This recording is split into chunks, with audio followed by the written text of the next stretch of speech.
Bien, bonsoir à tous et à toutes.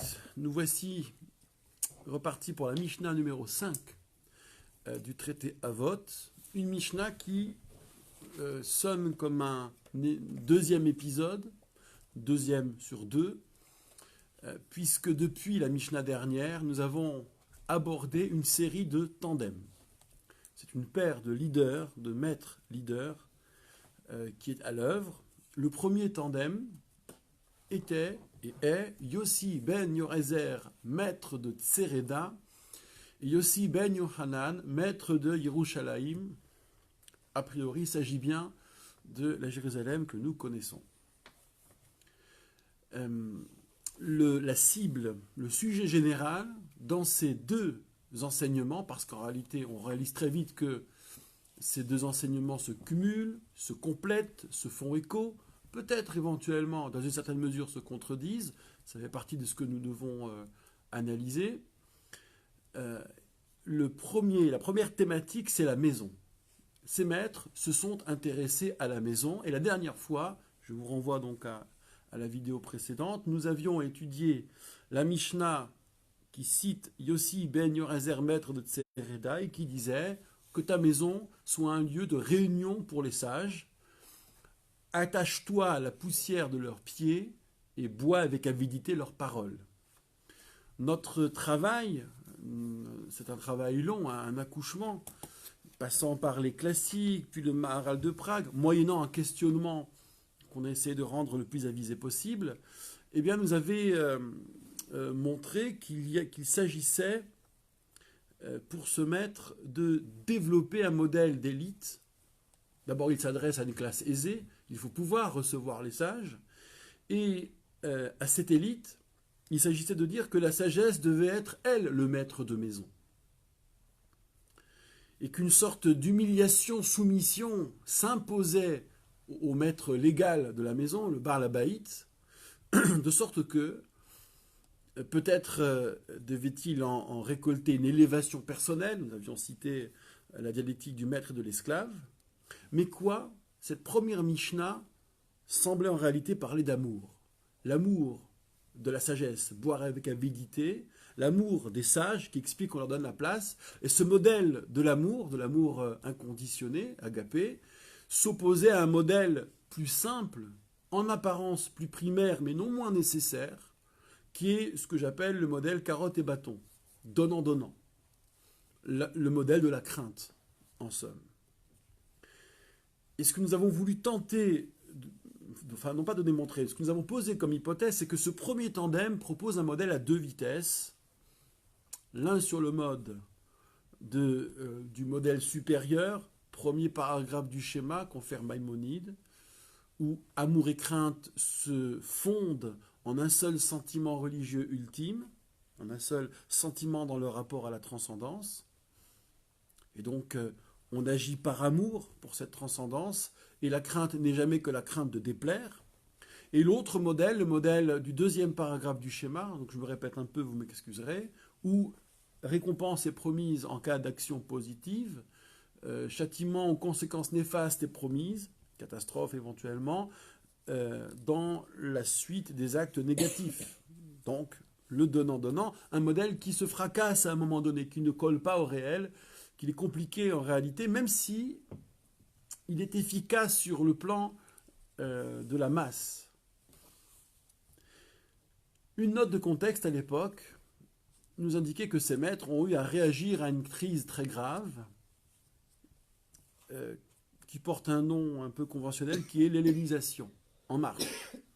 Et je vais rentrer un peu dans le détail d'ailleurs de cette crise. Donc la première Mishnah a répondu à sa manière, c'est une réponse incomplète. La deuxième Mishnah va compléter la réponse et nous aurons donc un modèle de résistance, en tout cas je l'espère. Donc voilà comment nous allons procéder. Cette introduction est plus une transition en fait entre la Mishnah 4 et la Mishnah 5 de ce soir. Nous allons d'abord faire une première lecture posée, calme, détendue, sans stress, attentive.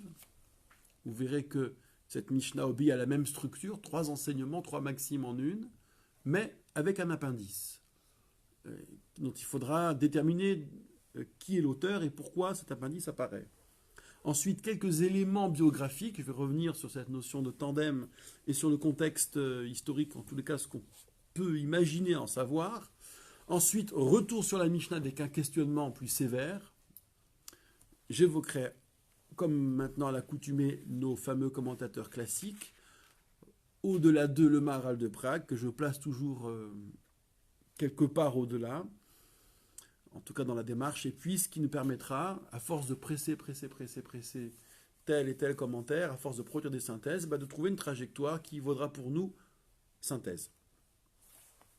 Alors, voyons donc, découvrons cette première Mishnah d'entrée de jeu. Je demanderai aux participants de ce cours, bien sûr physique ou à ceux qui nous suivent sur Facebook, de garder leur calme, surtout, de garder votre calme, car il y a des propos qui pourraient être jugés scandaleux. Donc je m'attends à ce que ceci puisse être prélevé et exploité de façon malveillante. Mais quoi, c'est la Mishnah et nous allons évidemment rendre compte.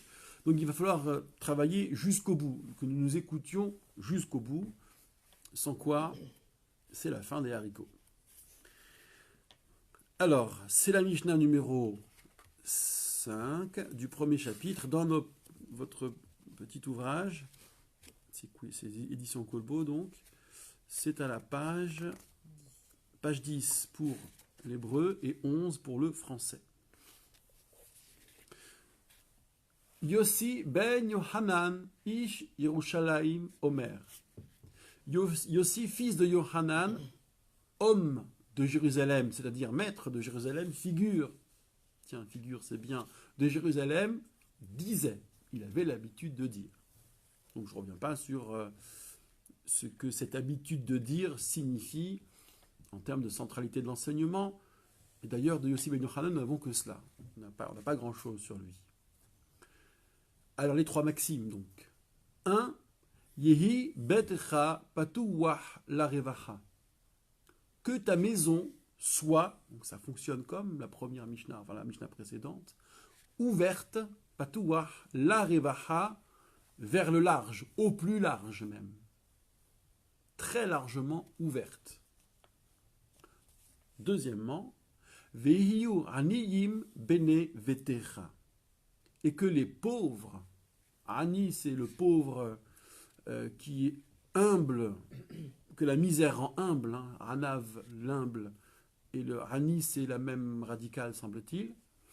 Donc que les très pauvres soient Bene Vetecha, littéralement fils de ta maison, mais plus probablement gens de ta maison, des gens de ta maison. Et nous verrons dans notre étude plus rapprochée ce que ça peut signifier. Est-ce qu'il y a bien l'idée de filiation ou bien simplement d'appartenance au cercle domestique? En tant que fils ou en tant que, je ne sais pas moi, occasionnel ou familier ou encore en tant que personnel, agissant, travaillant. Et troisièmement, Ve'al tarbe siha im ha'isha, voilà le début du scandale, et n'abonde pas en conversation, on pourrait dire en bavardage. Sicha est parfois très mal connoté, c'est la conversation inutile. Im ha'isha avec la femme. Et on appréciera l'article défini ici, qui semble porter très loin le champ défini par la femme. Bon, pour le moment, je ne commande pas. Je fais une traduction rapprochée du texte, à nos risques et périls. Mais la Mishnah ne s'arrête pas là. Elle aurait pu s'arrêter là. Fondamentalement, l'enseignement de Yossi ben Yorezer s'arrête là. Ce qui vient ensuite a été ajouté. Est-ce par lui? Je veux dire par là que les trois premiers éléments structurés et structurants sont déjà dits. Donc ce qui vient ensuite est un peu surnuméraire et ne devrait rien ajouter de redoutable, ne pas altérer la structure fondamentale, ou bien c'est un ajout plus tardif. Et nous verrons ce que les commentateurs diront. Alors, Be'ishto Ameru, c'est avec sa femme qu'ils ont parlé, c'est de sa femme dont ils ont parlé. Qui ils? Les sages, semble-t-il. et Yossi Ben Yoazer en tête, et tous ceux qui ont répété ce qu'il disait. Ce Amrou, ce pluriel, est un peu malaisé. Kal va Homer be'eshet havero. À plus forte raison avec la femme de son prochain, de son ami. Donc le ne parle pas avec la femme, s'entendait en réalité toute femme en général, y compris la sienne. Et a fortiori celle de l'autre. Mais la surprise vient davantage que l'on demande de ne pas abonder en bavardage avec sa propre femme. Mais enfin, pourquoi diable? Donc c'est vraiment la femme en général, en tant que telle. Je ne pose pas les questions pour le moment, excusez-moi, je suis incorrigible. Mikan, d'ici, donc de cette déduction faite de ce qu'avait dit aussi Ben Yoazer, de ce qu'il sous-entendait à travers Haïcha, la femme, Mikan, d'ici, Ameru Hachamim, les sages ont dit, là le mot les sages est lâché, Kol Hamarbe Sihaim Haïcha, donc c'est une généralité qui est posée, quiconque abonde en bavardage avec la femme, on reprend l'expression, Gorem Ra'a Leratzmo. Alors il y a trois conséquences. Est-ce qu'elles s'enchaînent ou bien est-ce qu'elles sont parallèles? 1. Gorem Ra'a Leratzmo entraîne le mal, on peut traduire par le malheur, Leratzmo pour lui-même. Donc c'est lui qui abonde en bavardage, mais c'est lui qui en récolte le mal ou le malheur, nous verrons. Ou votel midivre Torah. Deuxième conséquence, il délaisse, littéralement il annule, il délaisse les paroles de la Torah. On va voir de quoi il s'agit, qu'est-ce que ça veut dire. Il abolit, des fois ça peut vouloir dire il abolit les paroles de la Torah, mais la traduction, enfin l'intensité de l'abolition est un peu excessive. Nous verrons au moment du commentaire. Donc c'est quelque part entre abolition et délaissement.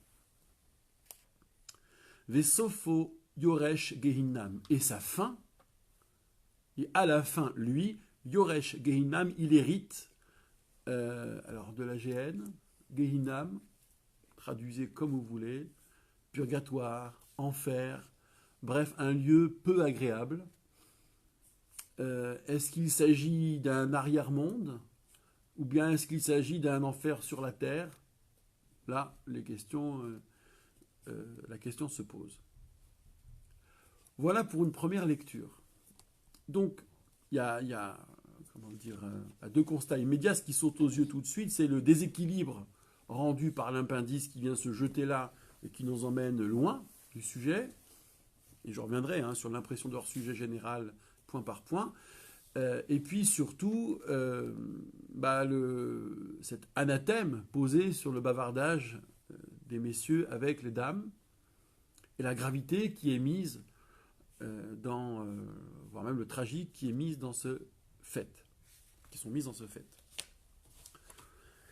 Alors, petite note biographique. Donc, quelques informations, on va souffler un peu, digérer pendant ce temps la Mishnah, ça nous fera beaucoup de bien. Donc je vous renvoie encore une fois à ce que nous avions dit précédemment, mais j'ajoute quelques repères d'importance. La période des tandems des zougotes, donc, succède à celle de la Grande Assemblée et précède celle qu'on appellera plus simplement la période des Tanaïm, des docteurs de la Mishnah. Pour l'heure, donc, le leadership, ou une part du leadership, est assumée par deux têtes, rappelez-vous, chef du Sanhédrin et président du Beddin, prince du Sanhédrin et chef du Beddin. Av Beddin, donc chef du Beddin, du tribunal, et prince du Sanhédrin, prince du grand tribunal, ethnarque, si vous voulez.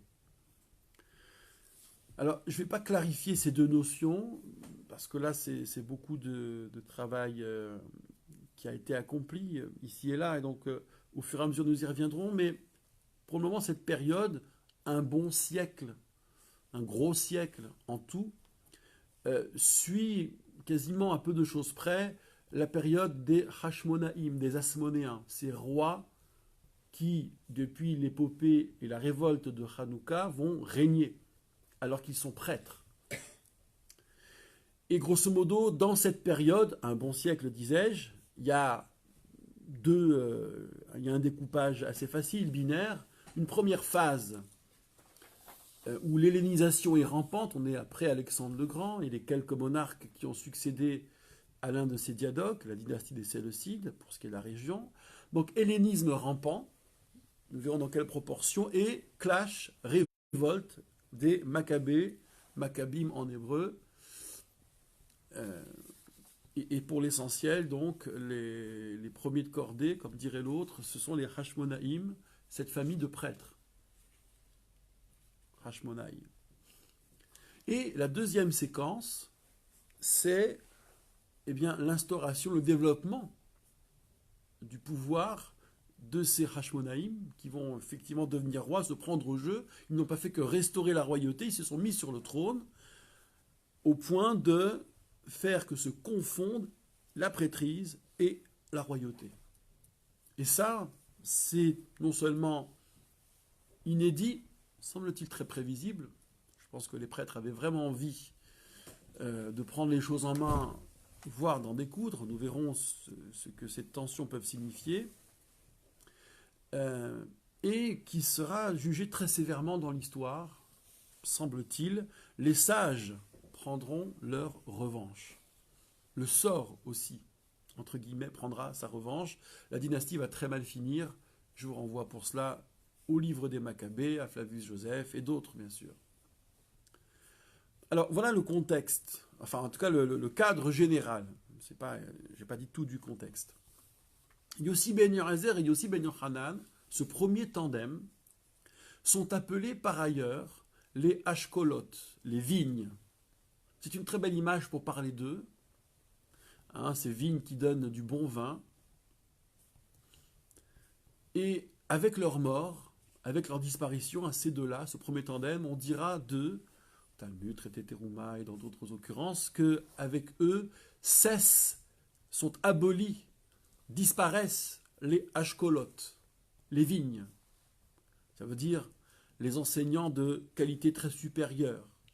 Depuis Moïse jusqu'à eux, on avait une qualité égale dans la transmission. C'est-à-dire un enseignement sans ambiguïté, dofi en hébreu. Bon, c'est pas exactement de l'hébreu, mais peu importe. C'est-à-dire, dit autrement, sans marloquette, sans discorde, sans controverse, sans désaccord rabbinique, ce qui deviendra la donne à partir d'eux. Mais jusqu'à eux, comme Moïse, on enseigne sans ambiguïté. C'est une information sur une question et pas autre chose.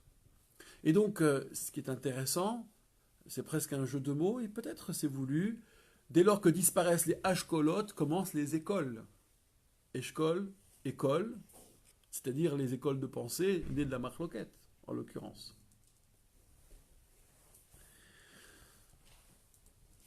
Alors un point important.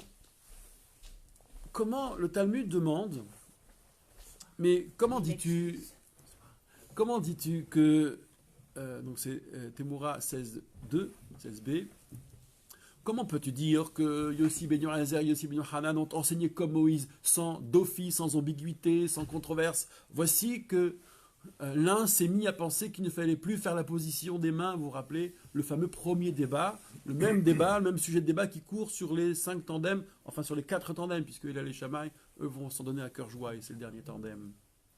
Et le Talmud répond, oui, c'est vrai. Ils sont sans ambiguïté, comme Moïse, ils enseignent un enseignement lisse. Mais à la fin de sa vie, aussi, Ben Yorezer faiblira un peu. Halash libo. Son cœur va défaillir. On sait qu'il y a eu des drames personnels dans sa vie.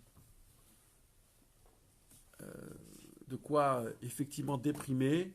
Et de ce moment où le maître décline, va naître la marloquette. Donc ça, c'est un point très important sur lequel nous reviendrons. Ce n'est pas que du symbole. Comment apparaît la première controverse rabbinique, et qui pourrait apparaître d'ailleurs comme un poison, c'est l'affaissement d'un des maîtres qui va, vous vous rappelez, déplorer les déviances de son propre fils, et puis aussi ce fameux neveu qui apostasie, et qui l'emmène jusqu'à la mort. Lui-même finira donc supplicié. Je renvoie à ce qu'on a vu la dernière fois. Voici ce que j'avais ajouté sur le tandem et sur le moment où la marloquette apparaît, et cette donnée, nous l'exploiterons autant que peut se faire par la suite. Je reviens au contexte dans lequel évoluent ces deux maîtres, et pour ça, je vous renvoie au livre des Maccabées, donc deux livres apocryphes, un Maccabée, deux Maccabées. Le contexte est notamment l'hellénisation des grandes cités, et en particulier de Jérusalem. Vous trouverez dans le livre des Maccabées l'épopée d'un premier grand prêtre, enfin premier dans la série que je vais évoquer, qui s'appelle Jason, qui achète sa charge auprès d'Antiochus Épiphane. Puis, il y a plus offrant, et les intrigues du temple sont comparables aux intrigues de palais. Un certain Ménélas, c'est marrant, ça me fait penser tout de suite à Offenbach, ce roi rempli de vaillance, c'est ça? Oui. C'est le grand Ménélas, c'est bien ça. Donc ce prêtre rempli de vaillance a payé plus cher, tout simplement. Et par contre, lui, il va suivre la politique d'Antiochus Épiphane jusqu'à vendre les objets du temple, jusqu'à céder les objets du temple. Et là, ça va vraiment cristalliser les oppositions. Je dirais que ça commence même là. Et certaines analyses nous disent que le livre de Daniel parle un peu de ça. Hein, vous savez qu'il y a une suspicion sur la fin du livre de Daniel. Est-ce que déjà il est question des Grecs? Est-ce qu'il y a ce qu'on appelle la période grecque, de manière schématique, ce qui implique que la fermeture du canon biblique exercée par Ezra, même à l'intérieur de la tradition, n'est pas si évidente, ce qui indiquerait, disons, par le conditionnel pour rester prudent. Mais ce que fait Épiphane par rapport à Jérusalem, bien sûr, il y a un travail architectural considérable, mais aussi une éducation hellénistique obligatoire. Et plus tard, pour être un peu citoyen de la ville, et plus tard des décrets qui contraignent sur la pratique. Les plus connus sont ceux qui sont racontés à Hanouka: interdiction de célébrer la noménie, le Shabbat, la circoncision, mais beaucoup d'autres choses aussi. Donc ça va se tendre. Il y a dans le livre des Maccabées cette anecdote terrible où les prêtres du temple ont leur attention détournée par un bruit qui est le bruit du premier disque lancé au gymnase de Jérusalem. Donc c'est tout un symbole aussi. Cette pratique, cette architecture, cette culture détourne les prêtres de leur œuvre. Mais ils sont déjà largement, abîmés, je dirais.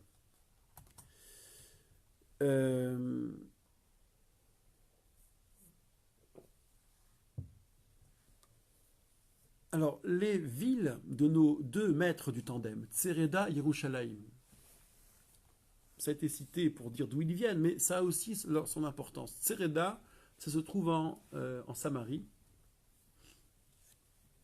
à l'ouest de la Samarie. C'est pas très loin de là où a démarré la révolte de Hanouka. Et en plein contexte des Gilets jaunes, où on oppose volontiers la périphérie, la province à la capitale, ou le cœur de ville des grandes villes de France, eh bien c'est un peu ce qui se passe ici. On se révolte depuis les provinces. Et Yossi Ben Yorezer, la Mishnah la dernière fois, donc le maître de la dernière fois, vient de l'une de ces provinces. Et c'est de loin qu'il voit l'hellénisation forcée des cités. Il est prêtre, remarquez. Et ça doit le gêner aux entournures. Mais il est prêtre, mais pas dans le sérail, apparemment. En tout cas, il n'est pas proche du pouvoir. Et lui, ce qu'il va privilégier, c'est les sages. D'où la Mishnah que nous avions vue, les sages, maîtres chez toi, dans ta maison. Va chercher la poussière de leurs pieds, attache-toi à cette poussière même. Par contre, Yerushalayim, on ne peut pas plus central. Et bizarrement, Yossi Ben Yochanan est en train de nous parler, ce maître de Jérusalem, du tout venant. D'accueillir le tout venant, que les pauvres soient les gens de ta maison, laquelle est ouverte aux quatre vents. Mais alors quoi? Ça aurait presque pu être l'inverse. Que l'enseignement des sages qui triomphent jusque dans les maisons soit celui de la ville centrale où se joue l'hellénisation, et que le tout venant soit le fait des petits gens de province, du petit peuple de province. Mais non, c'est dans le sens contraire que ça se passe. Un dernier élément sur ce point. On avait dit de Yossi Ben Yorezer qu'il était appelé Hassid chez Bakehuna, piétiste dans la prêtrise. Et piétiste, c'est la ligne de ceux qui vont se révolter. Donc les fameux Maccabim et ceux qui les suivent, enfin Hashmonaïm et ceux qui les suivent sous la bannière des Maccabim. Nous pourrions dire donc que Yossi ben Yorezer est un peu le chaînon entre l'œuvre d'Ezra, la grande assemblée qui fait l'amalgame de toutes les puissances spirituelles et intellectuelles, mais qui fait triompher les sages dans cet amalgame, ce bout d'entonnoir, cette queue d'entonnoir, et donc le maillon entre ceux-là, l'œuvre d'Ezra, et les prêtres qui vont en découdre au moment de l'épopée de Hanouka. Bon, mais ça c'est pure hypothèse, d'ailleurs ce n'est pas la mienne, c'est celle de Binyamin Lao. Dernier point de contexte, je voudrais revenir un instant sur la rupture avec les Sadducéens. Vous vous rappelez que c'était lors d'une Mishnah précédente, celle où sévit Antigone de Socho, où il avait été question d'une contrariété entre lui et certains de ses élèves, ou bien élèves de ses élèves, et l'un de ses élèves déviant, lui ou ses suivants, était un certain Tzadok, d'où Sadducéen. Alors Tzadok, il faut le savoir, c'est un prénom répétitif, à caractère répétitif, dans une certaine famille de prêtres. Tzadok, c'est vraiment le nom d'un grand prêtre, tout trouvé. Si vous voulez un enfant grand prêtre, appelez-le Tzadok, ça fera très bien. Bon, il faut être Cohen aussi au passage, mais... Et donc, si un certain Tzadok élève d'Antigone de Socho, lui ou ses suivants dévient, ça pourrait correspondre à une prêtrise qui en veut à la tradition d'avoir favorisé les sages. Parce que, rappelez-vous, l'œuvre des Sadducéens, c'est de contester le travail des tenants du judaïsme rabbinique, je vais dire les choses ainsi par raccourci. Et donc, ça fonctionne d'autant mieux, on le comprend d'autant mieux s'ils sont eux-mêmes des prêtres déchus qui vont s'arc-bouter sur le temple en rejetant la tradition orale. Alors, rappelez-vous que l'hypothèse de Maïmonide est plus subtile, en disant en fait ils voulaient tout rejeter, mais ils ont repris des bouts de Bible pour avoir l'air un peu crédible et vraisemblable. Donc il y aura une petite nuance sur cette hypothèse. Mais donc Yossi ben Yorezer serait l'objet d'opposition à lui tout seul presque, où il incarne ce à quoi s'opposent les Sadducéens si l'on a cette grille de lecture. Bon, alors, qu'est-ce qui ressort de cela? Que nous avons un Yossi ben Yorezer qui a voulu répondre à sa manière à l'hellénisme rampant, mais aussi au sadducianisme rampant, en mettant les sages au cœur de la maison, maîtres chez soi, on pourrait dire les choses ainsi. Mais alors, et là la question, le mystère plane sur la Mishnah de ce soir, Yossi ben Yochanan qui nous demande d'accueillir tout le monde et de bonne grâce, les pauvres, etc., que notre maison soit ville ouverte, mais qu'est-ce qu'il apporte lui en termes de réponse à ces crises? En quoi il complète, sinon en exprimant autre chose sur le registre de la maison, Yossi ben Yorezer. Lui, Yossi ben Yochanan brise les murs. Yossi ben Yorezer fait que les sages aillent vers la maison qui est le centre. Donc c'est concentrique, c'est une maxime concentrique, ou quand on va vers le centre, centrifuge, merci. Non, centripète quand on va vers le centre et centrifuge quand on part du centre.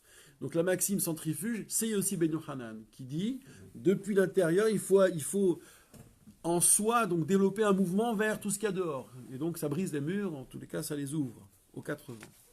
Donc je redemande, pourquoi faire? Qu'est-ce que vient faire ce deuxième enseignement si la démarche est de répondre à ces crises que nous avons évoquées, encore une fois, hellénisation et progression des Sadducéens? Bon, ça c'est une question générale, mais pour le coup, donc revenons au texte lui-même. Et posons des questions plus sévères, plus sérieuses, maintenant que nous sommes un peu mieux renseignés. Alors, je reprends donc. Yossi ben Yochanan, Ish Yerushalayim, Yossi ben Yochanan, maître de Jérusalem, centre de tout, Omer, disait, 3 maximes, que ta maison soit ouverte, et très largement. Depuis quand on s'autorise à bousculer à ce point, et c'est ma première question, la sphère privée, la cellule familiale, qui qui est sensible, qui ne peut pas être l'outil de tous les combats, l'arme de tous les combats. Donc, ce n'est pas une question forte, hein, c'est plus une interrogation. Et puis, Patouar, une fois que la maison est ouverte, là, Revacha l'ouvrir en grand, mais quoi de plus? Qu'est-ce qu'on ajoute? Là, par contre, c'est un peu plus qu'une question de sémantique. Je continue. Que les pauvres soient les gens de ta maison. Sur quoi repose cette injonction à caractère moral? Je donne à manger à quelqu'un, je le reçois chez moi. Faut-il qu'il me soit un familier, un presque parent, ou comme un fils? Je sais pas moi, tu aimeras ton prochain comme toi-même. Faut qu'on en fasse encore davantage. Ça paraît maximaliste, je n'ose dire excessif, mais en tous les cas, si on va dans cette extrémité-là, de la familiarité, de la fraternité, de l'affection, de la tendresse vis-à-vis de ceux que l'on accueille, bon, il aurait bien fallu l'asseoir sur un principe connu, ou une opportunité identifiable. Or là, on avance un peu dans, dans le noir. Alors, le premier nous disait, il faut que le maître, le sage, soit maître chez soi. Celui-ci nous dit, il faut que le pauvre soit l'enfant chez toi. Ou en tout cas, le subalterne proche, celui que l'on protège, en même temps qu'on lui donne de l'ouvrage, par exemple. Bon. Donc, là aussi, la comparaison mérite d'être rappelée. L'exercice de comparaison. Troisième faisceau de questions. Là encore, on a une Mishnah qui parle aux riches. Parce que pour accueillir tout ce beau monde, il faut avoir de la ressource. Donc c'est la même critique que nous pouvions faire à Yossi Ben Yorezer sur son enseignement. Accueillir tous les sages, c'est pas donné à tout le monde et on le sait pertinemment. Et en plus, vous vous rappelez, c'était le commentaire de Rabbeinu Yona, si je me souviens bien, qui disait oui, parce qu'il faut que les sages soient reçus dans des belles maisons. Hein, et après, en plus, il enfonce le clou, histoire d'être bien pénible, c'est pas donné à tout le monde. Bah là, c'est la même chose. Visiblement, on a un propos de classe, et pas n'importe quelle classe. Quatrième faisceau de questions. Alors, une fois qu'on a dit que les pauvres sont les gens de ta maison, se pose la question de la redondance. Mais on a déjà dit que la maison soit grande ouverte. Donc qu'elle soit ouverte, en grand, donc c'est déjà un palier en plus. Mais il faut aussi que les pauvres soient les gens de ta maison. Mais qu'est-ce qu'on n'a pas dit dans la maison grande ouverte pour qu'on ajoute que les pauvres soient les gens de ta maison? C'est voisin des questions précédentes, je vous l'accorde. Mais si on imagine une sorte de progression, en tout cas, voilà, dans la Mishnah, on traque toujours les redites. Et là, j'ai l'impression qu'on dit un peu la même chose. Qu'une phrase aurait pu contenir l'autre, en gros. Donc j'en appelle à la structure de la Mishnah. Je voudrais comprendre, saisir cette structure. Et puis enfin, la troisième maxime, ne sois pas abondant en bavardage avec la femme, va tarbesiha ima isha. Ma question est simple, qu'est-ce que ça vient faire là? Quel rapport avec la choucroute? Quel rapport avec les pauvres? Quel rapport avec l'hospitalité? Et quel rapport avec aussi Ben Yorezer, les sages, maîtres chez soi? Là, on est sur un registre, alors qui n'est pas sans signification, il est d'importance. Soit, enfin, on va voir comment il se décline, mais c'est complètement hors sujet. On ne voit pas en quoi c'est connecté. En quoi ça s'équilibre avec le reste. Donc, j'en appelle et au sens, et au registre, et à la structure. Alors, fort heureusement, le texte nous dit Beishto Amrou, c'est de sa femme dont on a parlé. Waouh! C'est donc bien de la femme en tant que telle dont il s'agit. Pas seulement la femme qu'on n'a pas le droit d'approcher, la femme du voisin, mais la sienne propre, c'est déjà un problème. Donc c'est la féminité qui est en cause. Et j'aimerais comprendre les tenants et les aboutissants de cette mise en cause. Est-ce qu'on est devant un fait culturel qui transpire dans la Mishnah, ou parler avec toute femme, c'est par essence négatif? Il y a de quoi s'interroger, c'est le moins qu'on puisse dire, au-delà du scandale anachronique de notre point de vue moderne vers ce texte-là. Tout de même, au-delà du hors-sujet, c'est un peu cher payé. Parce que moi je connais des hommes qui passent leur journée en bavardage entre eux, si c'est ça. Je veux dire, la science de la brève de comptoir, un jour ça donnera une sens, vous verrez. c'est pas une affaire d'hommes et de femmes, c'est bien une affaire, souvent très misogyne d'ailleurs, d'entre soi et soi-même, d'entre hommes. Bon, je ne vais pas en rajouter, charger la barque, on a bien compris que ça ne fonctionne pas ici. Et puis, hein, l'appendice dont on essaiera de déterminer l'auteur, je peux déjà un peu vendre la mèche, l'hypothèse générale qui court, c'est que c'est le compilateur de la Mishnah qui s'est permis de rajouter ça. Donc, Rabbi Yehuda Hanassi lui-même. Donc, une fois la mèche vendue, je ne ferai que citer son nom. Il y a ce raisonnement a fortiori. Alors, il faut toujours être très attentif sur ce type de raisonnement. Hein. Prémisse, inférence, conclusion, bien voir si tout fonctionne. Je ne vais pas trop m'attarder d'ailleurs sur la qualité argumentative, parce que, bon, visiblement ça fonctionne, encore que ça dépend quel est le point de départ. Mais une fois qu'on a dit sa femme aussi c'est déconseillé, alors qu'Alva Homer a plus forte raison, Be'eshet Havero, la femme de son prochain. Il n'y a pas besoin de raisonner des masses pour obtenir. On a dit la femme, c'est la femme. Pourquoi décomposer en sa femme et la femme de son.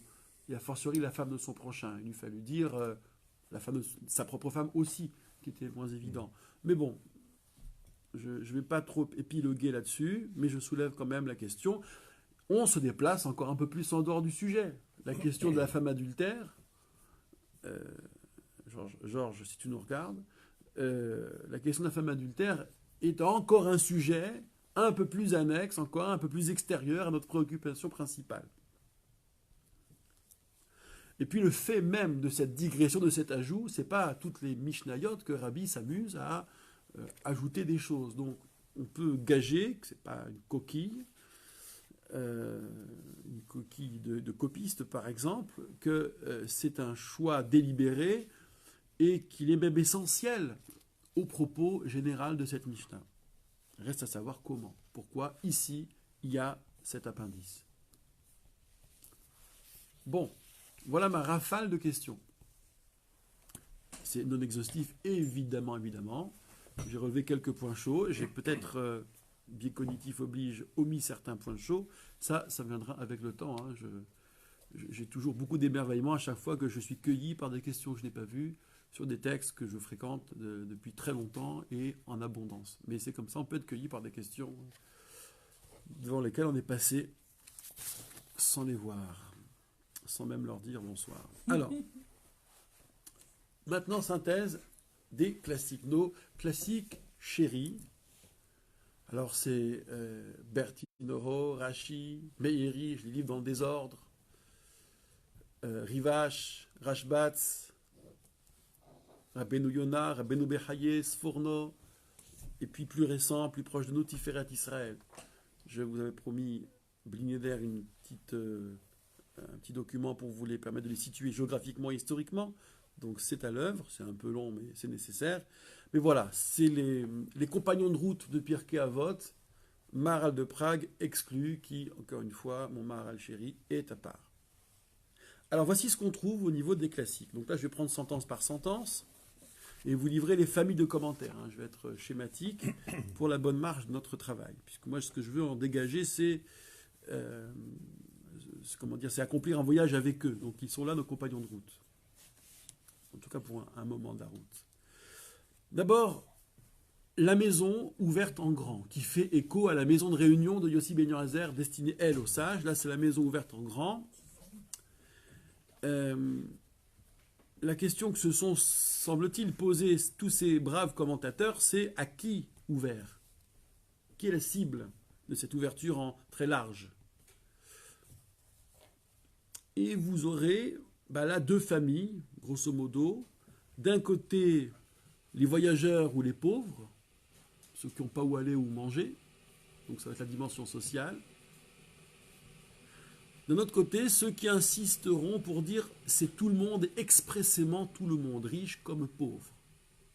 Et donc là, le propos vise davantage la non-discrimination que le secours apporté. C'est une grande affaire, faire cohabiter tout ce beau monde. Que dans son microcosme domestique, on abolisse, en somme, les classes. Je n'en dis pas plus. Ça, c'est la ligne du Tiferet Israël. Mais je vais redétailler, et en particulier la première ligne, la première famille. L'hospitalité, donc, pour les voyageurs, pour les pauvres, qui renvoie aux postures, aux attitudes ou aux initiatives parfois héroïques et généreuses vis-à-vis des migrants, pour ce qui est de notre actualité.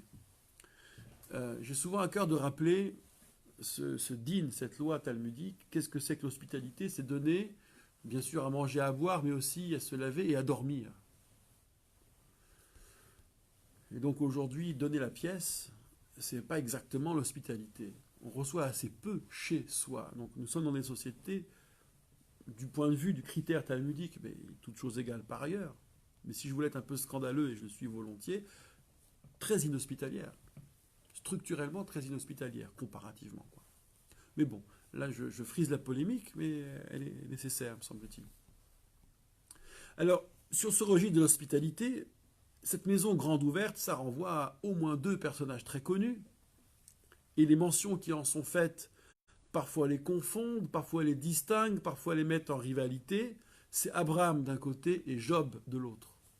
Iov. Alors, chez l'un comme l'autre, on trouve la tente ouverte aux quatre vents. Hiob, façon début du livre de Job, qui était très généreux, très hospitalier, bien sûr. Pourquoi ouverte aux quatre vents? Alors, sur les commentaires, il y en a, les sources anciennes rapportées, il y en a un qui fait mieux que l'autre, ou bien c'est pareil. Des fois, il y a des traits qu'on prête à l'un et à l'autre, donc je ne vais pas rentrer dans ces détails, mais ça permet d'économiser la peine de celui qui arrive, qui n'a pas besoin de contourner la tente. Il peut y rentrer par où il arrive. C'est aussi pour ne pas manquer le voyageur, l'homme qui passe, et pouvoir l'apercevoir, quelle que soit l'orientation du maître de maison ou de celui qui observe. Et puis aussi, ça épargne la honte d'avoir, alors ça, il faudrait voir comment ça s'organise, d'avoir à sortir par où l'on est rentré, devant tout le monde. Donc on entre, on nous a vu entrer, et on ne nous verrait pas forcément sortir. Ça ménage la dignité des personnes. Donc on est, du point de vue de ces commentaires, dans une exigence d'hospitalité totale, très soucieuse, très attentionnée. C'est pas seulement donner à manger et boire, c'est veiller à ce que cela ne soit pas honteux, que cela ne soit pas trop épuisant, jusqu'au dernier pas, qu'on puisse entrer facilement chez soi. D'ailleurs, là, la largesse, je ne sais plus lequel de tous ces commentaires a dit cela, ça permet d'éviter que le voyageur ou le pauvre demande. Il y en a plein, il y a beaucoup, il n'y a plus qu'à se servir. Et c'est mis à disposition, à volonté, donc buffet à volonté, hospitalité à volonté. Il y a même l'idée, un peu comme pour la Mishnah précédente, de voir son nom accolé à une telle générosité. Mais où est-ce que tu peux aller dormir? Eh bien, chez un tel. Mais où as-tu dormi cette nuit? Eh bien, j'étais chez tel. Donc ça, on avait déjà vu ça la dernière fois. Voir son nom attaché, que la notoriété, notre notoriété, soit une notoriété teintée de cette hospitalité-là. Bon. Quant à la deuxième famille, donc le commentaire plus proche de nous, 19e siècle, Tiferet Israël en était le porte-étendard. C'est tout le monde, mixité sociale, riche comme pauvre, et ce n'est pas sans signification. On essaiera d'en tirer quelque chose. À sa manière, même s'il ne s'inscrit pas forcément dans cette limite, mais le Meiri, provençal médiéval, rappelle ce passage de Talmud selon lequel la table de la maison, celle où l'on mange, est le pendant du misbeyah, de l'autel. C'est-à-dire qu'à considérer sa maison, son foyer comme un temple, Beth Hamikdash, une construction très noble, eh bien, le misbeyah, l'autel, c'est la table sur laquelle on mange, où on partage des paroles de Torah ce faisant, et surtout, la table est mechaper et expiatoire. Le déjeuner, le souper, le dîner, que sais-je, sont expiatoires. Donc la dimension du sacré rendue possible par l'hospitalité, en tout cas l'élargissement de ce sacré, l'accès à ce sacré rendu possible par l'hospitalité, prend une résonance particulière compte tenu du contexte qu'on a rappelé. Compte tenu de ce contexte-là. Et nous sommes à Jérusalem ici. C'est pas rien à Jérusalem de dire que vos maisons aussi sont un peu des temples. Ça, c'est encore plus signifiant. Mais je ne fais que faire mention de tout cela et sans trop savoir où ça pourrait nous conduire, sans tout ce qu'on pourrait en sortir. Bon, j'ai indiqué, et je n'étais pas le seul à le faire bien avant moi, enfin, avant quiconque, Rabbi Bechaye le disait, ce propos cible une classe aisée, qui peut recevoir. Le Rashbatz va citer le traité d'Erech Eretz, et c'est une très très belle phrase qui nous dit « La misère entre de les maisons par les portes closes ». Parce qu'on n'offre pas l'hospitalité, on génère la misère chez soi. Cette misère que l'on n'a pas reçue pour la soulager, elle entre chez soi pour nous accabler. La misère passe par les portes closes. Ça, je n'oublierai jamais ce dicton de ce traité mineur d'Erech Eretz. Mineur, parce que c'est ainsi qu'on le nomme, qu'on le classe. Un commentaire de cet acabit-là, c'est quand même une certaine menace. Hein, dire attention, les maîtres ne sont pas là pour nous inviter à inviter, ils nous somment de recevoir. C'est très différent. Et il y a comme une interaction entre la misère intérieure et la misère chez soi et la misère du dehors. On n'est pas exactement hermétique à cette misère. On ne peut pas se rendre hermétique à cette misère. Voilà. En synthèse, sur ce premier point, il y a beaucoup de choses, beaucoup de pépites qui nous seront, semble-t-il, dans notre voyage très utiles. Sur le deuxième point, Anim bene betecha, que les pauvres soient les fils, les gens de ta maison. Alors, il y a toute la gamme de commentaires, qui soient comme tes enfants, comme les gens qui travaillent chez toi, qui sont un peu tes frères, tes presque parents. Toute la gamme de commentaires existe, bien sûr. Mais quel est l'enjeu? C'est là qui est... parce que sinon, c'est de la palissade. On a déjà dit que ta maison soit ouverte. Donc, quoi? Qu'est-ce que ça veut dire d'insister sur, tu sais, les gens que tu reçois? Il faut aussi un certain comportement avec eux, tel bene betecha, comme les fils de ta maison. Alors pour certains, c'est l'approfondissement de l'action sociale, de l'hospitalité. Ça doit aller jusque-là. Pour d'autres, c'est un autre axe qui est recherché, qui est développé, c'est l'éducation de son propre foyer, de soi et de son propre foyer. Alors, sur le premier volet, sur la première famille de commentaires, l'approfondissement de l'action sociale, pas beaucoup cette expression. Par exemple, la plupart vont dire priorité à l'embauche des gens de la tribu, du peuple juif, plutôt que de prendre des esclaves cananéens. Alors, on sera très heureux d'apprendre que les esclaves ne sont pas préférés, mais pas pour des raisons de sensibilité à l'esclavagisme et de désir abolitionniste, pas encore, mais parce qu'il faut préférer faire travailler, moyennant salaire, un corélégionnaire plutôt que gratis un esclave. C'est déjà un petit début, d'accord? C'est modeste, c'est intéressé, mais c'est un petit début. Pourquoi le rémunérer? Parce que d'abord, il n'est pas traité comme esclave, ce corélégionnaire, et que ça permet, Sforno dira, travail honnête, ça permettrait, dirions-nous aujourd'hui, de prévenir la délinquance. C'est pas seulement lui donner à manger, c'est le fameux proverbe chinois, ton ami a faim, tu lui donnes un poisson, il a à manger pour un jour, tu lui apprends à pêcher, il a à manger pour toute la vie. Donc là, vous lui donnez un travail. On est dans la séquence Jean Valjean qui est maire de Montreuil, hein, Monsieur Madeleine, c'est ça, sauf erreur de ma part, c'est ça?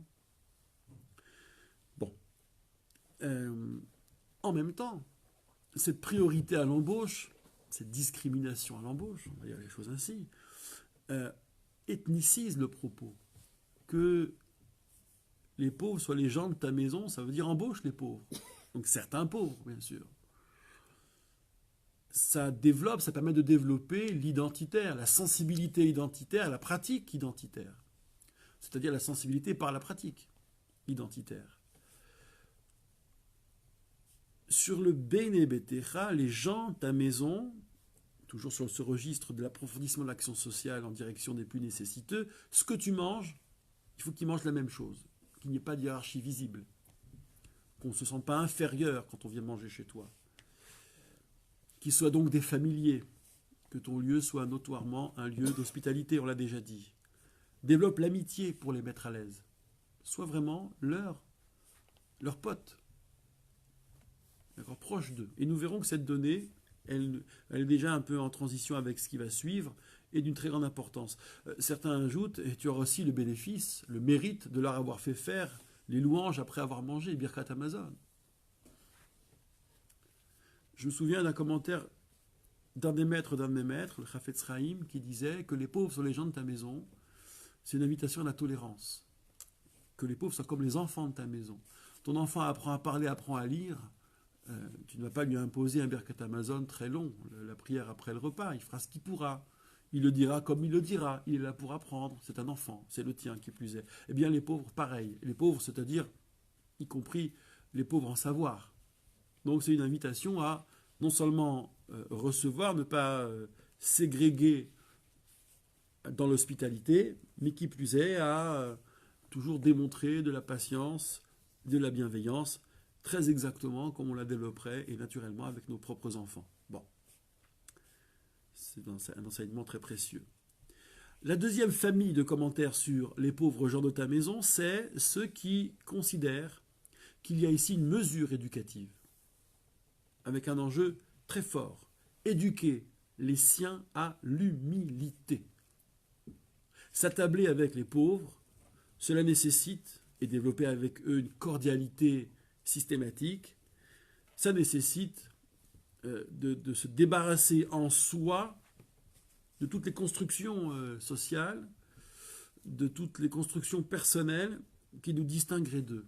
Donc se mettre aux côtés des pauvres et le faire totalement, franchement, de tout son cœur. D'où les qualités morales du type humilité et aniyim, rappelez-vous, aniyim, anava, ani, anav, l'humble et le pauvre. Donc on se fait humble pour être à côté des humbles et c'est un bénéfice immédiat. D'abord parce que ça suppose, ça génère un climat dans le foyer, un climat de bonheur, de simplicité. C'est une réussite, au fond, domestique, où chacun est à l'écoute de tout le monde, parce que l'humilité, cultivée par l'hospitalité véritable, ça génère aussi une capacité d'écoute, de tolérance, de patience, et j'en passe. D'où tranquillité des uns et des autres. Lorsque le maître de maison s'en va en guerre ou en voyage, il est tranquille, il sait que chez lui on sera toujours recevoir, il est en confiance et il est fort à l'intérieur de lui parce qu'il sait que les siens sont forts, parce que c'est ça aussi qui le rend fort. Intranquille serait le même personnage s'il se dit qu'il y aura éclat de voix, qu'il y aura avarice, qu'il y aura crispation.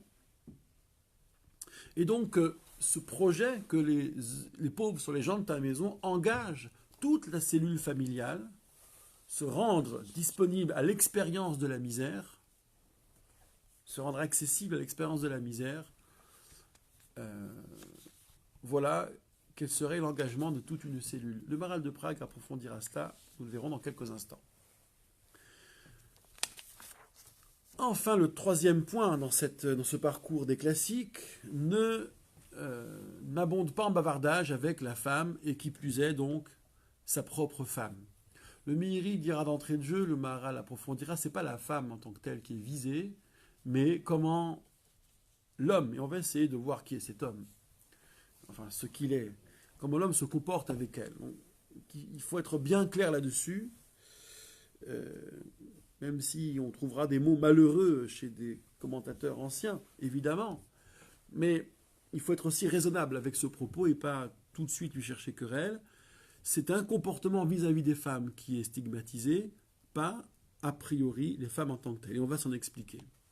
Bavardage abondant, ça voudrait dire, Sirhan avait dit dans notre traduction, c'est le bavardage un peu futile, un peu sans objet d'importance, donc un peu excessif, inutile quoi.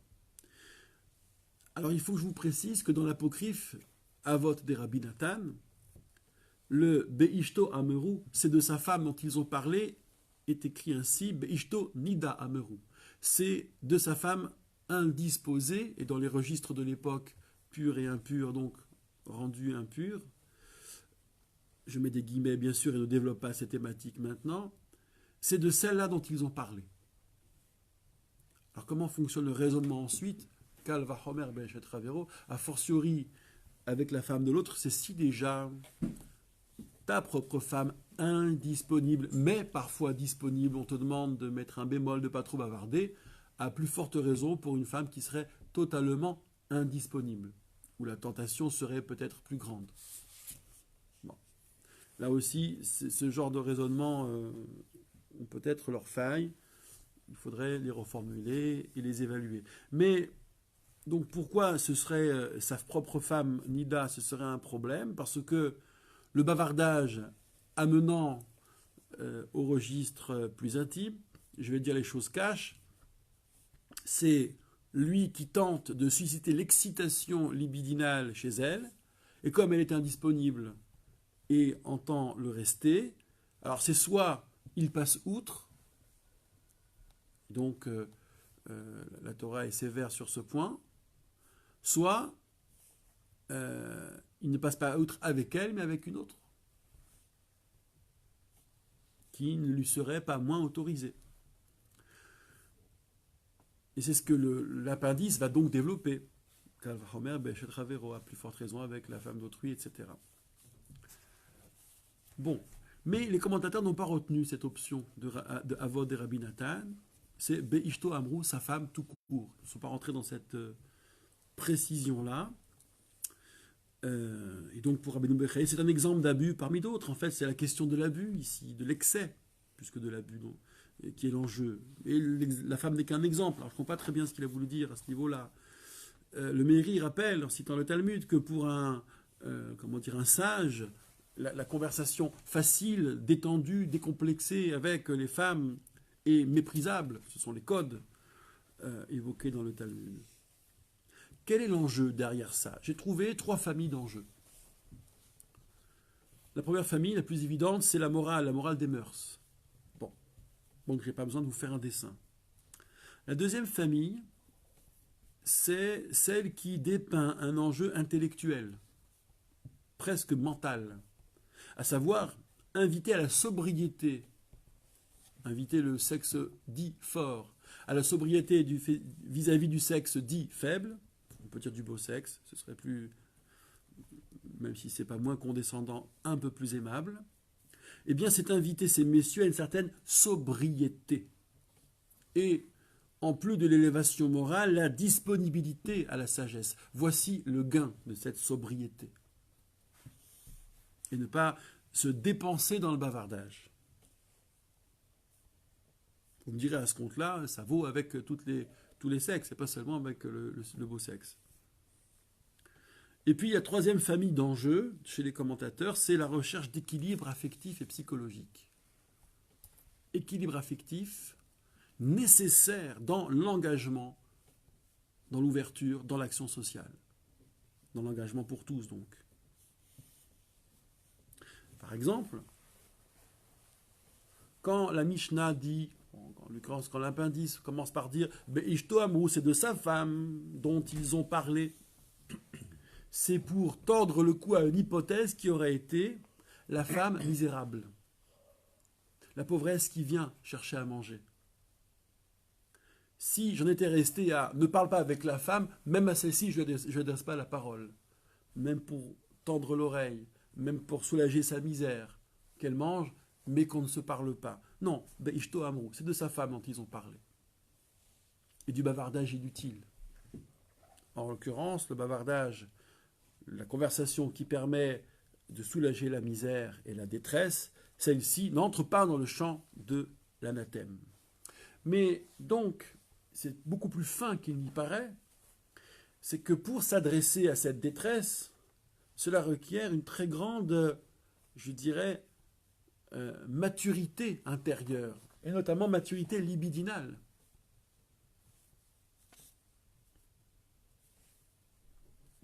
S'il est impossible de s'adresser, y compris à la pauvresse en détresse, sans imaginer en retirer je ne sais quel bénéfice charnel, la Mishnah est en train de nous dire qu'on n'est pas fait pour ça. N'accueille pas qui veut. Très grande force à l'intérieur pour pouvoir offrir et de l'espace, et de la nourriture matérielle et spirituelle, et de la disponibilité. Voici ce que serait le propos général. Voyons comment l'appendice le détaille et le dit encore plus fort. Et à ce moment-là, elle aurait toute sa place ici. Sur la dernière partie de la nos sages ont dit,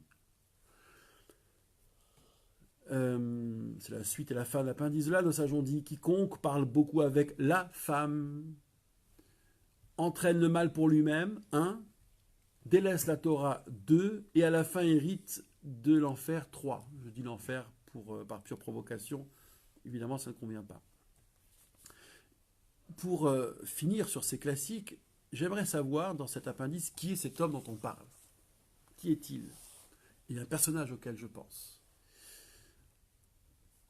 D'abord, sur Gorem Ra'a Le'atzmo, il entraîne le mal pour lui-même qu'ont dit les commentaires. Alors, il y a plusieurs types de malheurs ou de désagréments qui ont été proposés, et je vous les livre ici. Il y a d'abord l'effet amplificateur de la plainte que ferait l'homme, y compris à sa propre femme. Je me suis disputé avec telle, lui raconte-t-il à elle, eh bien elle aurait tendance, ça c'est le côté désobligeant vis-à-vis des femmes, évidemment cliché, aurait tendance à appuyer sur la discorde. Mais tu ne devrais pas te laisser faire, il faudrait lui répondre comme ci, comme ça, etc. Confère Korach et sa femme. Il y a un épisode biblique où c'est le sujet en fait. Korach, qui fomente la révolte contre Moïse, n'aurait jamais agi si sa femme ne l'avait pas poussé à bout, en fait. La femme d'Aman aussi. La femme d'Aman, oui, il y a toute une collection comme ça de tristes cires qui doivent beaucoup aux épouses qui poussent à la consomme, n'est-ce pas, dans la rébellion, la révolte ou le crime. Et puis il y a une autre amplification, c'est l'humiliation. Un homme revient de la synagogue ou du lieu public et dit à sa femme, tu sais, j'étais traité comme un chien, j'étais humilié. Et elle en rajoute, effectivement, elle en profite, puisqu'il a été rabaissé à moins que rien, elle en profite pour régler ses comptes et le rabaisser encore davantage. Mais oui, tu es un chien, mais oui, tu n'es rien, etc.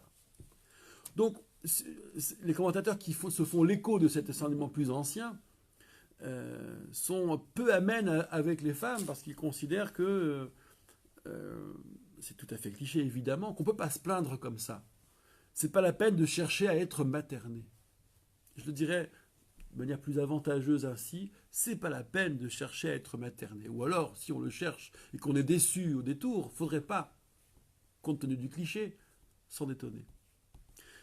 Le deuxième effet négatif inventé, proposé par les commentateurs, c'est l'amertume. On ne récolte que l'amertume. Dans ces bavardages sur fond de séduction, donc de déception, et peut-être même de dépression, c'est une expérience du relationnel entre les sexes qui est vouée à la déception et à l'amertume. Alors, je n'affirme rien, évidemment, je ne fais que citer.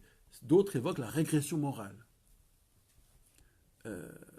au titre de ce que cela révèle, l'immaturité libidinale, par exemple, l'addiction, etc. Et enfin, certains, évoquent aussi, on entraîne le mal pour soi-même par la frustration, parce qu'on a échoué à exciter sexuellement l'autre. Alors il peut se passer le pire comme le pire davantage. Et nous y reviendrons sur la fin de ce commentaire-là.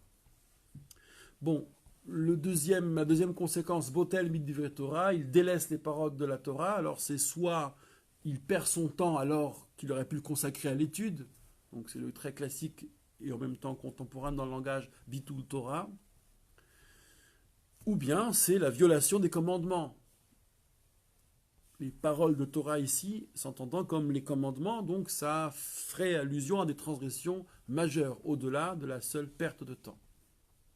Quant à Sofo Yoresh Gehinam, à la fin il hérite du pire, on pourrait dire les choses ainsi, la géhenne, c'est compte tenu de ces frustrations, expliquent certains commentaires, il y a au-delà des transgressions sexuelles des risques de violence et même de meurtre. Bon, certains vont dire c'est l'enfer au présent. Maintenant, on vient un enfer pour les désagréments évoqués plus haut, mais pour les maximalistes dans le commentaire de cette expression Sofo Yoresh Gehinam, à la fin il hérite de la géhenne, c'est il va devenir violent avec elle parce qu'elle lui résiste et il risque de la malmener jusqu'à l'assassiner.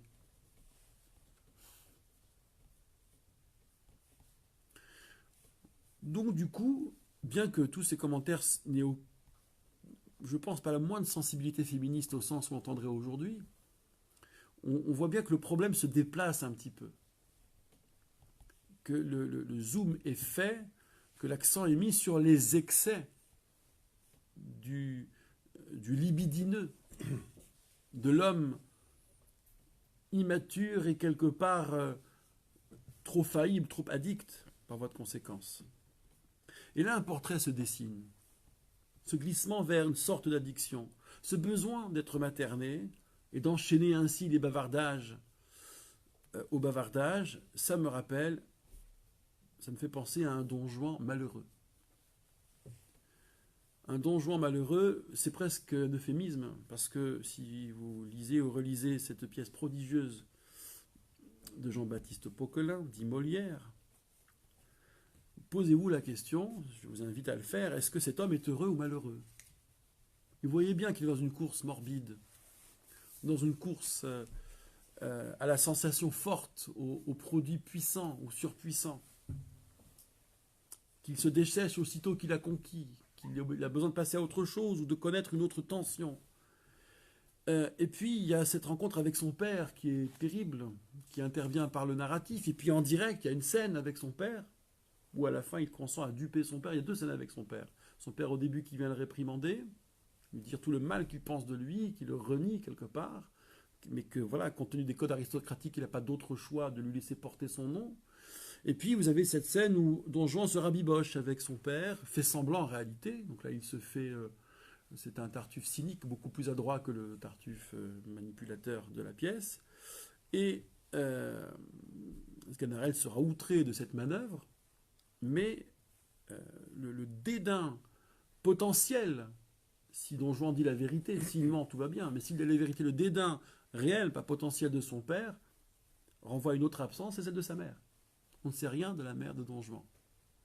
Et vous pouvez dresser un peu à grands traits le portrait d'un homme qui cherche chez les femmes une mère qui est absente du récit, d'autant que le discours paternel est implacable d'incompréhension, de condamnation, et pourtant il y a une tendresse naturelle qui est là, mais voilà, il y a une incompréhension entre les deux personnages. Bref, il y aurait, je pense, à bien analyser la relation de Don Juan et son père et le rapport à cette mère absente. Est-elle morte en couche? A-t-elle existé? Enfin oui, elle a existé, mais on ne sait pas, elle a existé dans le récit. Donc je reviens sur ce portrait en creux, donc, ou en écho. Si l'on n'est pas ce Don Juan intranquille, on cherchera à être celui qui, et c'est ainsi qu'on peut accueillir et prendre le risque de l'engagement public, qu'on peut recevoir jusque dans l'intime, au prix donc d'une force intérieure cultivée à partir d'une vie familiale réussie. Un foyer où le ressourcement donne cette maturité libidinale qui fait qu'un homme n'a pas besoin, par appétit compulsif, de bondir, si j'ose dire, sur tout ce qui bouge.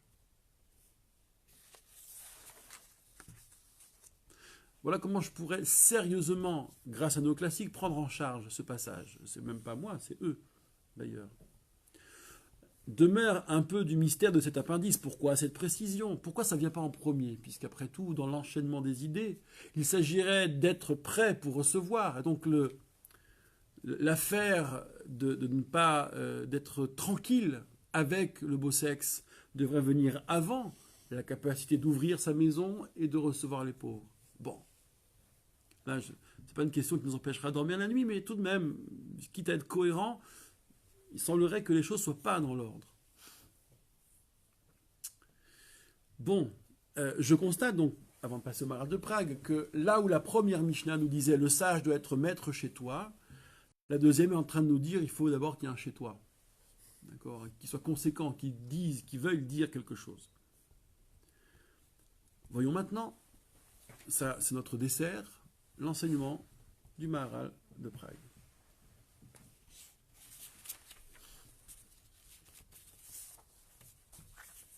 Où est-ce qu'il est passé? Il est là. Alors, il faut que je vous dise d'entrée de jeu, et je vais devoir un peu lisser le propos, le Maharal de Prague pourrait, et mon conditionnel est à peine justifié, être odieux avec les femmes. Mais bon, au XVIe siècle, ça va quoi. Enfin, ça va. Ce serait un bien mauvais procès, mais c'est ce maître qui manie le concept avec une aisance et une efficacité rare peut aussi le manier pour assurer un propos fondamentalement misogyne. Du moins, si on le lit de travers, je pense, on pourrait le penser. Mais une lecture plus fine pourrait nous permettre de sauver le texte. En tous les cas, je ne livrerai pas le scandale, mais simplement ce que nous pouvons en retirer pour notre étude. Alors, je vais procéder à l'envers de l'apparition du Maharal de Prague, tel que les données apparaissent dans le Maharal de Prague. Je commence par la fin.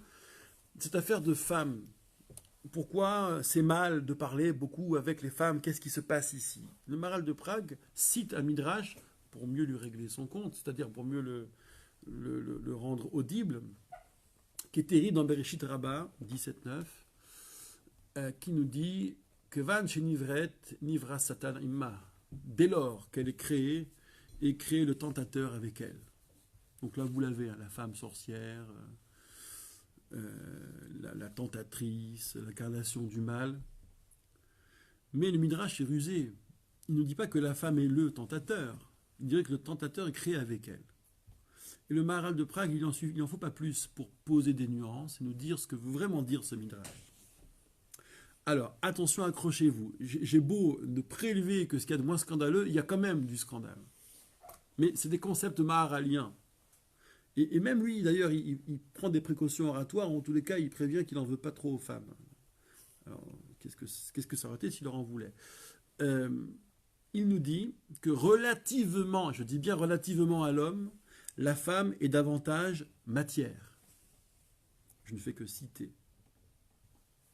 Puisqu'elle est, alors il part sur ce narratif-là, créée à partir de l'être créé, formée à partir de l'être formé directement par Dieu. Donc dans cette formation indirecte, d'aucune justifierait la chose par le fait qu'avant de faire une heure, il faut faire un brouillon, soit, mais si je n'adopte pas immédiatement ce dégagement, il n'en demeure pas moins que la femme arrive dans le temps deuxième, à partir de l'être déjà formé. Donc plus matière. Il n'était pas de biface. Oui, ça c'est une tentative du Midrash, mais c'est surtout la temporalité qui importe ici.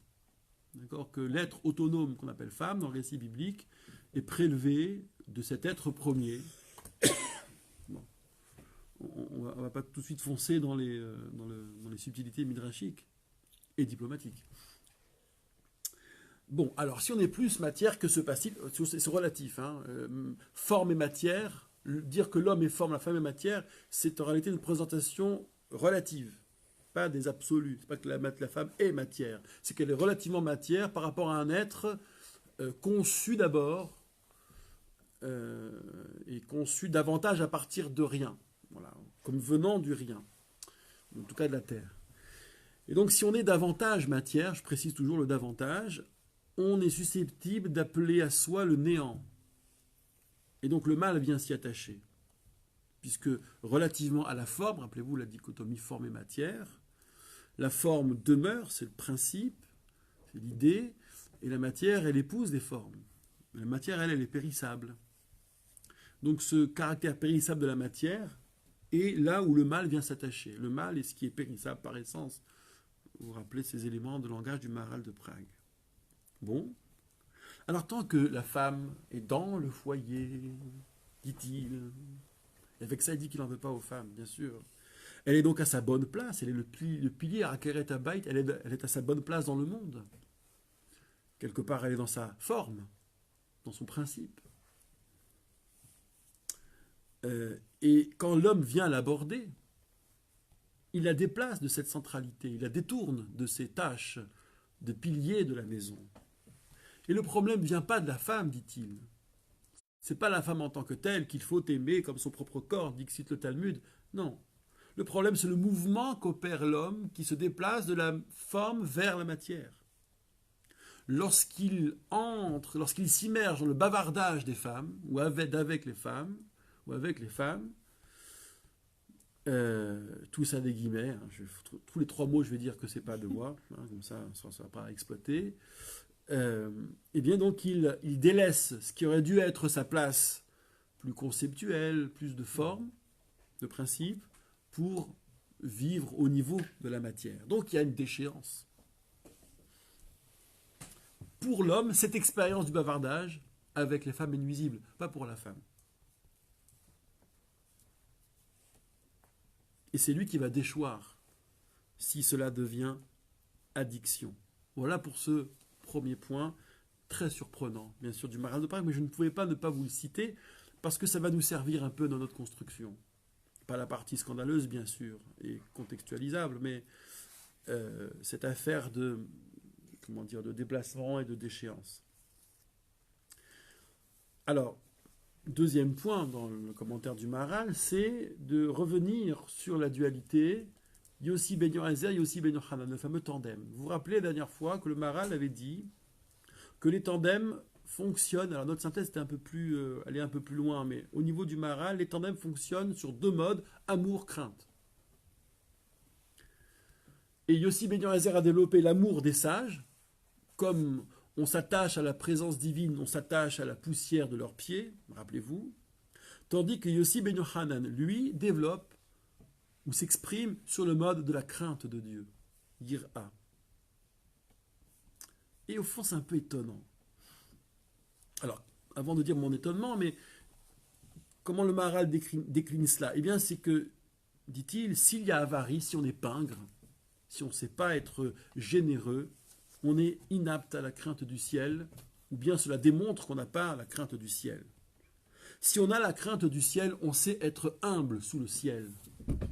Et donc on est accessible à l'autre. On a naturellement ou automatiquement le souci de l'autre. Toujours cette humilité qui nous rend disponibles pour accueillir l'expérience de la misère. Et à l'inverse, si on n'a pas la crainte du ciel, alors nous vivons dans nos constructions personnelles, dans nos orgueils. Et le premier réflexe humain sera de dénigrer ceux qui sont immédiatement en dessous de soi. Et ça, on le voit tout le temps, tous les jours, jusqu'à aujourd'hui. C'est permanent, universel, intemporel. Cette haine de classe, c'est une manière de répondre à la soif de l'orgueil. À défaut de me trouver des qualités objectives, je vais, avec toute la vilainie du monde, rabaisser dans mon jugement celui qui, sur le plan du numéraire, m'est inférieur. Salaud de pauvre. C'est l'expression. Et donc la crainte du ciel s'apprendrait par la prise en charge de la misère, ou encore la prise en charge de la misère se réussit par la crainte du ciel. Les deux vont de pair. Il y a, il y a une dialectique. Alors, ce qui est surprenant, c'est que Yossi ben Yochanan qui nous parle d'ouvrir sa maison en grand, de générosité, on a pu dire, c'est lui qui est sous le signe de l'amour. Quant à l'autre qui nous demande d'avoir les rabbins à la maison, ou les sages, plus exactement, les rabbins, les sages, il faut voir, les sages, et plus sur le registre de la crainte. Mais non, le Maharal de Prague, et en réalité je comprends, nous dit que c'est exactement l'inverse. Recevoir les maîtres, c'est développer l'amour de Dieu, l'attachement à la sagesse, un attachement d'amoureux, philia, philosophos, d'accord, philia et sophos. Et d'un autre côté, l'ouverture à l'autre requiert une très grande rigueur. C'est pas très loin de ce qu'on a posé comme constat sur la force intérieure. Requiert en réalité une très grande humilité, mais aussi une très grande rigueur. On est dans le monde de la crainte. Voici ce qui ressort de l'enseignement du Maharal de Prague et comment ce tandem, donc, sur le plan crainte et amour, fonctionne. Le premier a été large, il a parlé d'amour, là où l'amour est possible. On n'a jamais de risque à trop aimer les sages. En revanche, il y a un risque dans la générosité sociale et l'engagement public. C'est ça qui ressortirait donc. Alors, en synthèse de tout ça, nous cherchions un modèle à deux têtes, peut-être même à deux vitesses pour résister, pour répondre aux crises.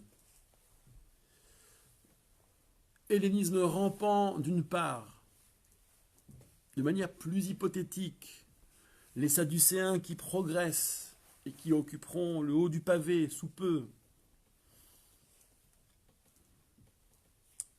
Comment on répond en termes de stratégie?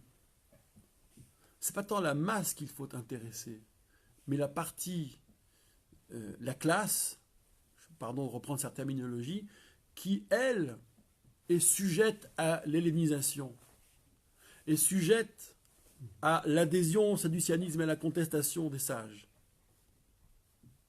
Ça, c'est le moment sensible, c'est le lieu sensible dans l'éventail, dans le spectre des classes.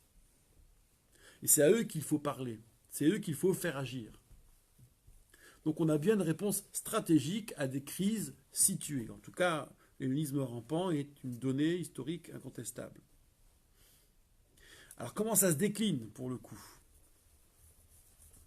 Eh bien, je dirais, pour reprendre la progression maïmonidienne, mais aussi inspirée du Maharal de Prague, que c'est un édifice à 2 étages. Premier étage, c'est la Mishnah de ce soir.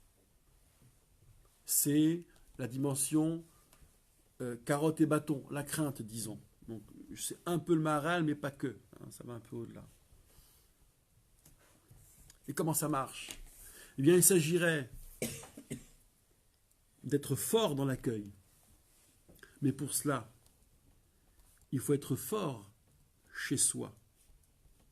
Mais pour cela, il faut être fort en soi. Que ta maison soit ouverte en grand, fort dans l'accueil, une ouverture assumée, et non pas le repli. La résistance, ce n'est pas le repli. La résistance, c'est la capacité, développer la capacité de s'ouvrir, d'être fort à l'intérieur. Et je veux dire les réciproques qui font mal peut-être à entendre aujourd'hui. Donc, maison grande ouverte, c'est la première étape dans ce premier étage, fort dans l'accueil. Mais pour cela, il faut aussi comprendre comment on peut être fort chez soi, que les pauvres soient les gens de ta maison, mais pas les maîtres. Il faut rester un peu le balabaït, le maître de maison, familier, proche parent, mais béné bétécha. Il y a quand même ce petit différentiel, même si on mange les mêmes choses, même si on met à l'aise tout le monde. Donc il faut quand même être maître des opérations, rester maître des choses. Et pour cela, pour rendre possible cet engagement, c'est donc l'étape ultime dans notre quête. Et souvent on le découvre à la fin, c'est pourquoi ça vient à la fin. On découvre par l'expérience, c'est qu'il faut être fort en soi.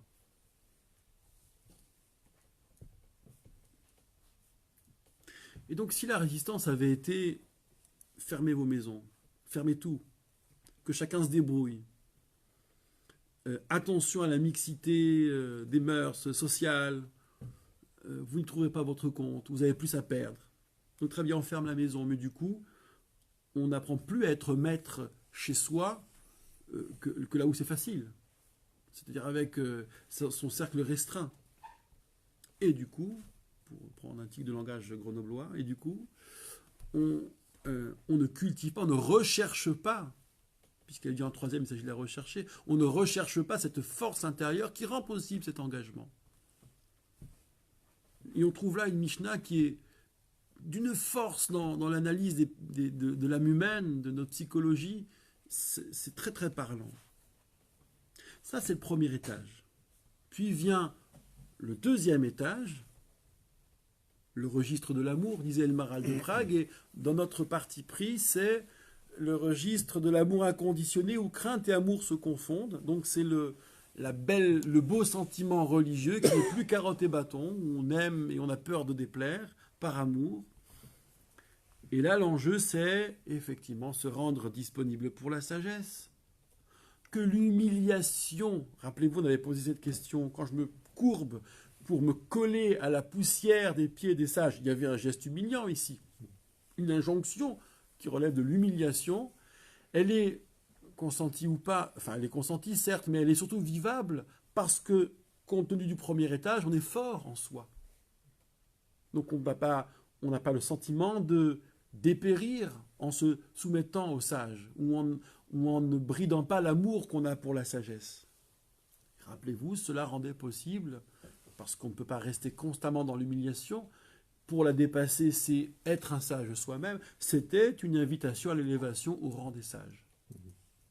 Donc vous avez un programme, disais-je à 2 étages, un programme pour cette classe intermédiaire que l'on peut perdre dans l'hellénisation, qui consiste à trouver en soi de la force, à expérimenter l'accueil de la misère et de l'expérience de la misère, pour, dans un deuxième temps, pouvoir aimer la sagesse et pouvoir s'élever dans la pratique de la sagesse.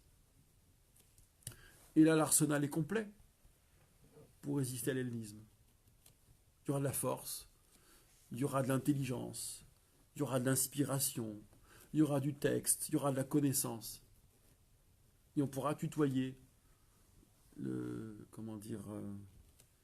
tutoyer les plus grands, en somme. Voilà pour ce premier tandem. Nous aborderons le prochain tandem très haut en couleur. Yehoshua ben Perachia et Nitai Ha'arbeli. Mais voilà, dans cette première unité, gardons bien ça à l'esprit, au moins un substrat pour voir un peu comment ces tandems s'enchaînent. On a une bonne logique interne, enfin j'espère, en tout cas vous me direz ce que vous en pensez. On a une bonne cohérence interne sur ces deux tandems-là, ça se raccroche bien avec ce qu'on a vu jusqu'à présent, donc nous poursuivons la construction dans ce premier chapitre. Et nous verrons, j'ai hâte d'y travailler un peu plus... un peu plus fort pour les dernières préparations, nous verrons ce que propose ce deuxième tandem, puis le troisième, puis le quatrième, puis le cinquième. Alors là, ce sera évidemment Hillel et Shammai, l'apothéose. Y a-t-il des questions sur ce que nous avons vu? Pourquoi la Mishnah 5 vient après la Mishnah 4, alors que vous avez dit que c'était le premier étage? Ah, oui, parce que après, moi je regarde le produit fini, le programme. Oui, Ouais. Là, je me planquerai derrière l'argument du Maharal de Prague, qui a d'abord l'enseignement généreux, large, fort, le majeur, et qu'ensuite il y a le mineur. D'accord? On voit bien qu'on a un Yossi ben Yochanan qui vient amender, compléter, bousculer le premier enseignement. D'accord? Il est dans la... je sais pas, pour dire en termes hegéliens, c'est pas l'antithèse, mais en tous les cas, la réaction au premier. Voilà. Quelque part, une posture antithétique. Ce qui appelle une synthèse. Et ma synthèse, c'est le programme à 2 étages. Oui. On verra comment on peut travailler ça. S'il y a une vraie dialectique entre premier enseignement et deuxième enseignement de l'autre membre du tandem, ce qui supposerait, toujours conditionnel, qu'il y a un troisième terme à concevoir. C'est un peu ce qu'on a réussi à faire pour le moment. Hein. Tout ça, ça suppose qu'il y ait une classe de sages, de Rahamim, qui ne sont pas forcément ceux qui sont visés par les Mishnah 4 et 5. C'est-à-dire qu'il y ait des familles où il y a de la sagesse qu'on accueille chez soi, ou des gens qui soient sages. Alors, si je veux être précis, les familles là qui sont visées sont pour les dire dans des termes un peu 19e, ou même 18e, 19e, bourgeoises. Oui, c'est ça. Voilà.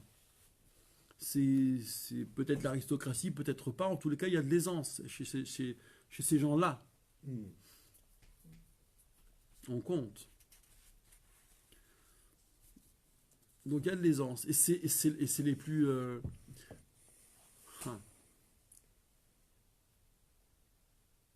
Allez, qui a mal parlé de la bourgeoisie, là, pour dire que le bourgeois ne fait que mimer, que singer l'aristocrate, qu'il a besoin qu'il est dans un complexe permanent de dénigrer ce qu'il y a en dessous et d'adhérer à des... Je crois que c'est Bourdieu, tiens, voilà.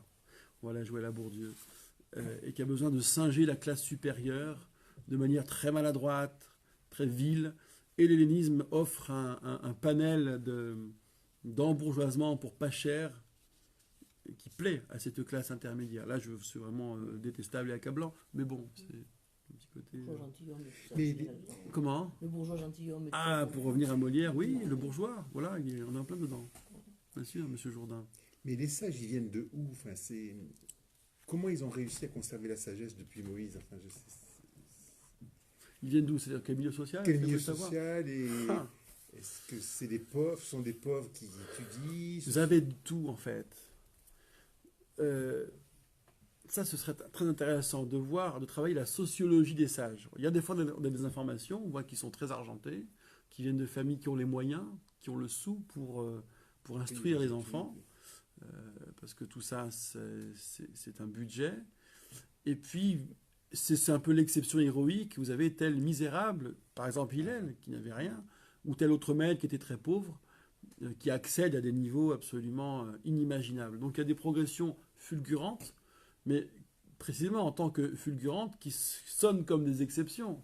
Donc on sent bien qu'il y a quand même de la ressource chez la plupart. En tous les cas, c'est pas tout de suite les grands ascétiques qui pourraient se laisser mourir de faim pourvu qu'on puisse étudier une heure de plus. Non, non, c'est des gens qui ont, pour certains, un business, un travail, modeste ou bien moins modeste. Bon, c'est une excellente question. Il y en a de matière pour arriver à faire ça, une sorte de portrait sociologique des sages de la Mishnah et du Talmud. Pourquoi pas? Il y a des grandes fortunes, il y a des grandes misères, il y a de tout. Est-ce que pour autant les classes sont abolies chez eux? Je n'irai pas jusque-là, bien sûr. Mais là, on a une Mishnah qui touche à une logique de classe. D'accord, et qui pointe, bon, je vais peut-être un peu loin, mais pas tant que ça, qui pointe une classe fragile parce qu'elle est dans le mimétisme et le complexe, la frustration, et que sous couvert d'abondance, on a parfois de grandes immaturités profondes et intimes qui font qu'on n'a pas tout de suite le geste aristocrate. Alors Don Juan est un aristocrate, c'est vrai, mais un aristocrate un peu très étranger à sa caste finalement, et je vais le laisser de côté pour l'heure, même si je le relirai, tiens, dans pas longtemps pour le kiff. Mais voilà, l'aristocrate est ancré dans ses bonnes manières, dans ses bonnes tempérances, et il n'est pas censé être excessif ou s'abandonner lâchement à des appétits quels qu'ils soient. Bon, la réalité est évidemment beaucoup plus sombre et contrastée. Mais voilà, le bourgeois n'est pas l'aristocrate. Le bourgeois, lui, est en fragilité par rapport à ça. Et c'est vraiment cette zone-là, ce type de classe qui semble-t-il est visé dans la Mishnah. En tout cas, c'est un sentiment assez fort que j'ai là-dessus. Bien, et ben je vous remercie pour votre patience et votre concours. Je vous donne rendez-vous alors, pas la semaine prochaine, où je serai à Lyon, mais donc la semaine suivante c'est Hanouka, donc ce sera vers la mi-décembre. Voilà, le prochain cours sur Pirkei Avot coïncidera avec la mi-décembre. Je vous remercie, bonne soirée à vous tous et à vous toutes.